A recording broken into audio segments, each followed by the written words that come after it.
అందరికీ నమస్కారము. మనకు క్రిమినల్ బ్రీచ్ ఆఫ్ ట్రస్ట్ మన సెక్షన్ 405 నుంచి 409 వరకు ఐపీసీలో చెప్పబడింది. ఇది సేమ్ భారతీయ న్యాయ సంహితలో section 316 sub section 1 to sub section 5 వరకు చెప్పబడింది అనమాట. అంటే 316లే మొత్తం కవర్ అయిపోయినాయి అనమాట. అంటే సబ్ సెక్షన్ పెట్టి అన్ని కవర్ చేసినారు. అయితే ఇప్పుడు మనం వైట్ కాలర్ క్రిమినల్ అంటాం కదా, వైట్ కాలర్ అఫెండర్స్, దాంట్లో ఈ యొక్క క్రిమినల్ బ్రీచ్ ఆఫ్ ట్రస్ట్ వస్తుంది. అలాగే 420 ఐపీసీ కూడా వస్తుంది వైట్ కాలర్ క్రిమినల్స్ కు. ఇక్కడ ఎక్కువగా ఈ క్రిమినల్ బ్రీచ్ ఆఫ్ ట్రస్ట్ లో it is defined under section 405 IPC and 316 sub section 1. మనకి criminal breach of trust definition అర్థమైతే ఇక మనకు మొత్తం అన్ని సంబంధించిన విషయాలు క్లియర్ గా అర్థం అవుతాయి. ఇప్పుడు ఈ డెఫినేషన్ గురించి చూద్దాము. ఎవరైనా ఒక ఆస్తిని గాని లేక ఆస్తిపై ఆధిపత్యమును ఎదుటి వారిపై కనబర్చిన నమ్మకమునకు గురై అప్పగించినప్పుడు ఆ విధంగా అప్పగించబడిన వ్యక్తి అక్రమార్జన కొరకై, అంటే చట్ట వ్యతిరేకముగా అక్రమంగా లబ్ధి పొందుటకై నమ్మకంను వమ్ము చేసి అక్రమార్జన చేసినచో దానిని క్రిమినల్ బ్రీచ్ ఆఫ్ ట్రస్ట్ అని అంటారు. ఇంకా సులభంగా చెప్పాలంటే అప్పగించిన ఆస్తిని అక్రమ దుర్వినియోగము చేసిన దాన్ని క్రిమినల్ బ్రీచ్ ఆఫ్ ట్రస్ట్ అని అంటారు. ఇక్కడ ఎప్పుడైనా ఒక ప్రాపర్టీని అప్పగించినప్పుడు వాళ్ళిద్దరి మధ్యన కండిషన్స్ పెట్టుకుంటారు. ఏ కాంట్రాక్ట్ అని ఉండొచ్చు, లేదా ఇప్పుడు government servant is an employee and he has to the binding between the government and this employee is there is a service rules కింద వస్తుంది అనమాట. అతను ఆ సర్వీస్ రూల్స్ కిందనే పనిచేయాలి. సో అట్లా ఈ కాంట్రాక్ట్ ద్వారా అప్పగించింది కానీ, లేదా ఒక ల్యాండ్రీకి పోయి మనము ఆ బట్టలు ఇస్తాం, ఇస్త్రీ బట్టలు ఉతికి ఇస్త్రీ చేయమని. అయితే ఇక్కడ you are interest in the property with some obligation, ఏమని ఇది నీట్ గా చేసి ప్రెస్ చేసి చేయాలని. అందులోకి వాడు ఆ పని చేసి నీకు ఇవ్వాలా, ఇస్తే నువ్వు దానికి ఛార్జెస్ ఇవ్వాలా. ఇట్ ఈస్ ఇంప్లాయిడ్ కాంట్రాక్ట్ కదా.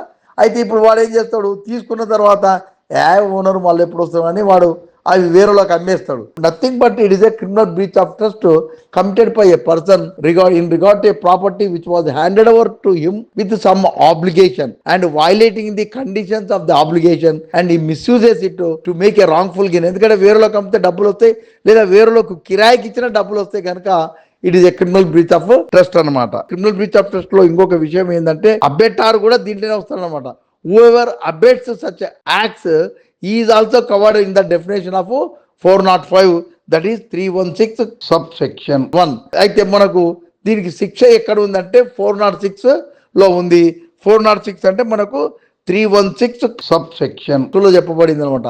3 సంవత్సరములు కఠిన లేదా సాధారణ జైలు శిక్ష, లేదా జరిమానా, లేదా రెండింటి యుక్తంగా.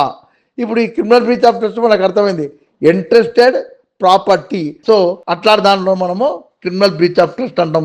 దానికి శిక్ష 306 అని చెప్పబడింది.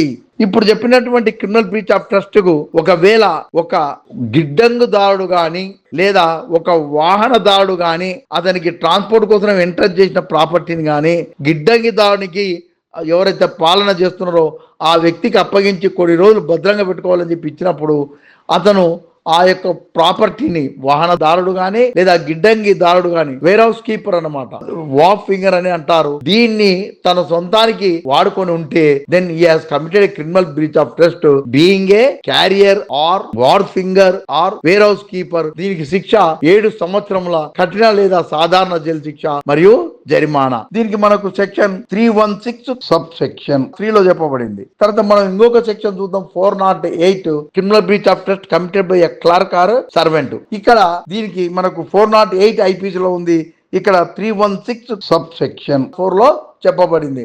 అంటే ఏంది, ఒక యజమానికి నమ్మకంగా పనిచేయవలసిన సేవకుడు కానీ లేదా గుమాస్తా క్లర్క్ అన్నమాట, అతను ఆ నమ్మకాన్ని వమ్ము చేస్తూ అక్రమంగా లాభం పొందితే అది criminal breach of trust committed by a clerk or servant. ఇక్కడ క్లర్క్ ఆర్ సర్వెంట్ అంటే వాళ్ళకి ఆ డిజిగ్నేషన్ ఇచ్చినా పర్వాలేదు, లేదా వాళ్ళ నేచర్ ఆఫ్ వర్క్ నుంచి we can ourselves designate is a clerk or servant. Having in such position, they have to repose a lot of confidence to their master, but taking the advantage of the situation, if they misuse for their own purpose, then criminal breach of trust committed by a clerk or servant liable to be punished for a period of 7 years and fine. So ఈ విధమైన శిక్ష దీనికి ఉంది. Next మనము ఇంకొకటి వచ్చేటకల్లా 409 అనమాట. 409 కి equal to 316 sub section 5 of BNS అనమాట. ఇప్పుడు దీనిలో ఉన్న వివరాలను చూద్దాము. ఒక పబ్లిక్ సర్వెంట్ గాని, ఒక బ్యాంకర్ గాని, మర్చెంట్ అంటే వ్యాపారస్తుడు గాని, బ్రోకర్ అంటే దళారిదారుడు గాని, ఫ్యాక్టర్ అంటే ఆస్తిదారుడు లేక ఒక ఏజెంట్ అయి ఉండి తమ వృత్తిరీత్యా వారు కనబరచవలసిన నమ్మకాన్ని వమ్ము చేసి అక్రమార్జన చేసినచో దానికి జీవిత కారాగార వాసము లేదా 10 సంవత్సరముల కారాగార వాసము మరియు జరిమానా విధించబడుతుంది. ఇది చాలా ముఖ్యమైనది. ఎందుకంటే 409లో ఎందుకు లైఫ్ పెట్టినారంటే ఒక మర్చెంట్ వ్యాపారస్తుడు లేదా ఒక ఏజెంట్ లేదా ఒక పబ్లిక్ సర్వెంట్ అయి ఉండి అతను ఎంతో నమ్మకం, ఎందుకంటే they are discharging in connection with the public duties.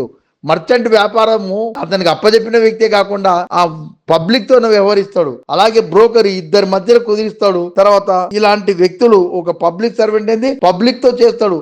Is having a contract with the government కదా, సర్వీస్ రూల్స్ లో ఉంటది అనమాట. ఒక కాంట్రాక్ట్ రాసిస్తాం గవర్నమెంట్ సర్వీస్ లో చేరిన వెంబడే. సో అలాంటి వ్యక్తులు లేదా ఒక ఏజెంట్ కు అప్పచెప్తాం వేరే వాళ్ళతో డీల్ చేయమని చెప్పి, వేరే వాళ్ళని అంటాకల ఇంకా ఎక్కువ నమ్మకంతో పనిచేయాలి. అలాంటిది నమ్మకాన్ని వమ్ము చేసి వాళ్ళు అర్జిస్తారు కనుక అక్రమంగా లాభం పొందితే ఈ విధంగా జీవిత కారాగారవాసము లేదా 10 సంవత్సరములు మరియు జరిమానా కూడా విధించబడుతుంది. ఇప్పుడు చెప్పిన అన్ని నేరాలకు సంబంధించి చిన్న ఎగ్జాంపుల్ చెప్తా. ఒక కంసాలికి నేను 22 క్యారెట్ల బంగారంతో ఉంగరం చేయమని ఇస్తే అతను 18 క్యారెట్లతో చేసి ఇచ్చి ఇది 22 క్యారెట్లు అని చెప్తే అతను నమ్మకాన్ని వమ్ముపరిచినాడు, అక్రమ లాభం పొందినాడు కనుక 406 ఐపీసీ కింద వస్తుంది. అలాగే నేను ఒక ట్రాన్స్పోర్ట్కు నా వస్తువులు హైదరాబాద్లో పలానింటికి చేర్చగలని నేను ఇస్తే వాడు మధ్యలో దానిలో కొన్ని వస్తువులు తీసుకుంటాడు, తన సొంతానికి లాభం పొందుతాడు, అతడు మిగతా ఇచ్చేస్తాడు. ఇప్పుడు వాళ్ళు చూసుకుంటే తక్కువ ఉన్నవి, ఇప్పుడు వాహకుడు దాంట్లో తీసుకున్నాడు కనుక అతనికి 407 ఐపీసీ కింద వస్తుంది. లేదా ఒక వేర్ హౌస్ కీపర్ దగ్గర హైదరాబాద్ రైల్వే స్టేషన్ లో ఈ సామాన్లను భద్రపరిచి గదిలో పెట్టి అతనితో రసీదు తీసుకొని పోయినాను. వాడు ఏం చేసినాడు, నేను వచ్చేవరకల్లా దాంట్లో కొన్ని వస్తువులు తీసుకున్నాడు, నేను వారం రోజులకు వచ్చి తిరిగి ఆ పెట్టే ఇప్పి చూస్తే దానిలో లేవు, అప్పుడు వాడు కూడా 407 కింద. అలాగే 408 ఒక క్లార్క్ కానీ సర్వెంట్ హోదాలో లేదా వాళ్ళ పనిని బట్టి ఆ హోదా వస్తుంది. అలాంటి వ్యక్తులు కూడా ఈ యొక్క తమ ఓనర్కు సంబంధించిన ప్రాపర్టీని తీసుకుంటే దానికి కూడా 7 ఏళ్ళు జైలు శిక్ష మరియు జరిమానా. ఇవి రెండింటికి 407, 408కి వర్తిస్తుంది. ఇంకా నేను లాస్ట్కి చెప్పిన దాంట్లో మనం ప్రభుత్వ ఉద్యోగులను చూస్తున్నాం.